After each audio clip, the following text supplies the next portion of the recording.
ever check your bank app, see 10 deposits come in, but your statement only shows 3, and the person managing your money just sits there, staring, refusing to explain the missing 7? And now imagine those aren't transactions. They're people. And the person refusing to answer is under oath. So here's the question that broke the room. Not complicated, not technical, not political. Where are 6.7 million people? This is not a routine oversight hearing, not a bureaucratic review of reporting methods, not another forgettable exchange buried in C-SPAN archives. This is a moment where numbers stop being numbers and start becoming evidence, and where silence stops being hesitation and starts becoming strategy. On Wednesday afternoon, inside a congressional hearing room, Jasmine Crockett didn't raise her voice, didn't grandstand, didn't speculate. She did something far more dangerous. She brought receipts. She cited a Department of Homeland Security Inspector General audit, completed 5 weeks earlier, comparing 2 systems. One internal database logging every border encounter, names, fingerprints, photos, and another system used to report those numbers to Congress. Same time frame, same agency, 2 different realities. 9.8 million documented, 3.1 million reported. And sitting in that gap, 6.7 million human beings who existed in the system but somehow never made it into official testimony. So Crockett asked Stephen Miller the only question that mattered. No framing, no cushion. Just math, just facts, just pressure. Where are 6.7 million people? And this is the part where most hearings slow down, soften the edges, let the witness explain it away with technical language. But Jasmine Crockett doesn't do that, because she already knows what the explanation is going to sound like, and more importantly, she already knows why it doesn't hold. She doesn't ask, could this be a reporting difference? She doesn't offer him an escape route, she moves straight to the document. An Inspector General audit, dated, verified, cross-referenced, and she reads it into the record like a prosecutor introducing Exhibit A. 2 systems, the border encounter documentation system, the internal log where every single person is recorded, no exceptions, confirmed sus by 47 officers across 6 sectors, and the congressional reporting interface, the system used to generate official numbers for testimony. Then she delivers the line that changes everything. Not a discrepancy, a filter. Transfer logs show records flagged and excluded before they ever reach Congress, millions of them systematically removed based on defined criteria, not randomly, not accidentally, but deliberately. And here's where the logic tightens. If 9.8 million entries exist in the authoritative system, and only 3.1 million are reported, and 7 million are flagged out before reporting, then this is no longer about how data is interpreted. It's about how data is controlled. So Crockett doesn't ask if the numbers are wrong. She asks who designed the system that made them wrong. Then she places the second receipt on the table, a directive, February 14th, 2023, titled Congressional Reporting Data Optimization, signed, authorized, traceable. At the bottom of that document, the name Stephen Miller, not implied, not inferred, signed. And now we shift out of explanation and into exposure, because once that directive is on the table, this is no longer a discussion about policy. It's a chain of decisions, with dates, signatures, and consequences that don't reconcile with reality. The directive doesn't hide what it does.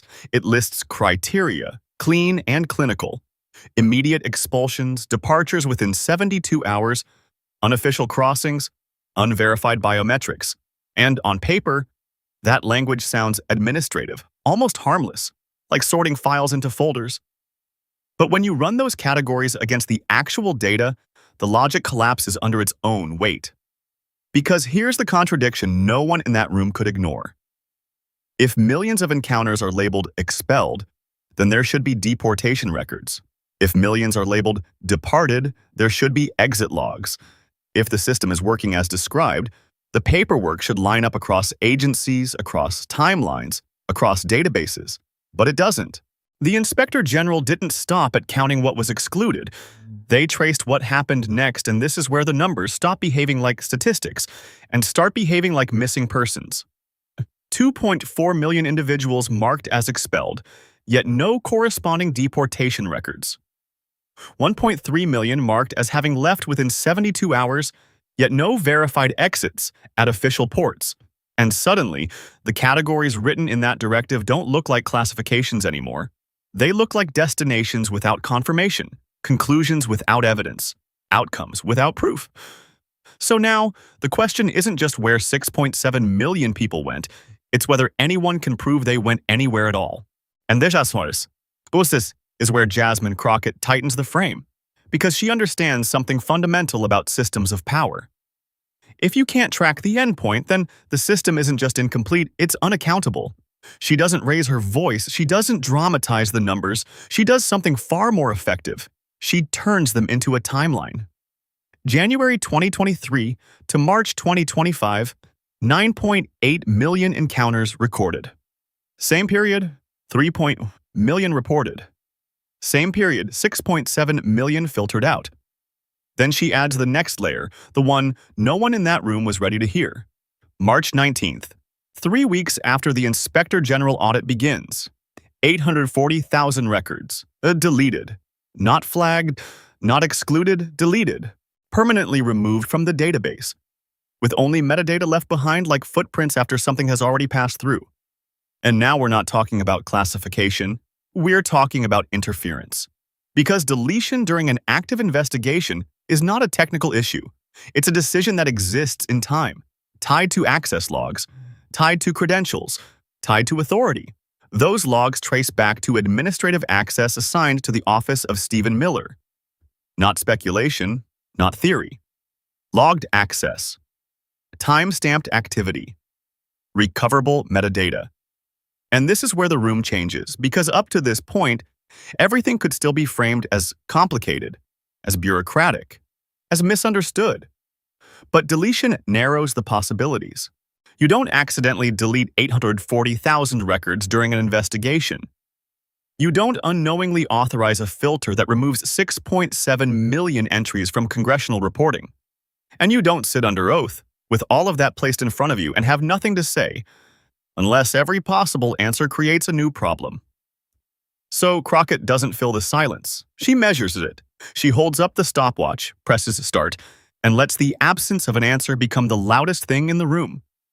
Because in a hearing built on records, logs, and documented actions, silence is the only thing left that cannot be audited. But it can be observed. And second by second, that silence stops looking like hesitation and starts looking like refusal. And that refusal is the moment everything crystallizes, because by the time the stopwatch crosses 4 minutes, the room is no longer waiting for an answer. It's watching a decision unfold in real time. A decision by Stephen Miller to protect the system over explaining it. To absorb the pressure rather than release the truth that would have to follow. And Jasmine Crockett doesn't need him to speak anymore because the record is already speaking for him.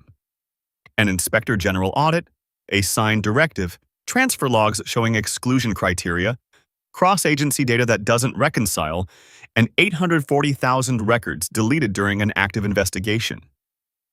That's not one inconsistency. That's a structure. That's design. And here's the moral line that no one in that room can step around. Because these aren't abstract entries in a database. These are human beings reduced to fields and then removed from them.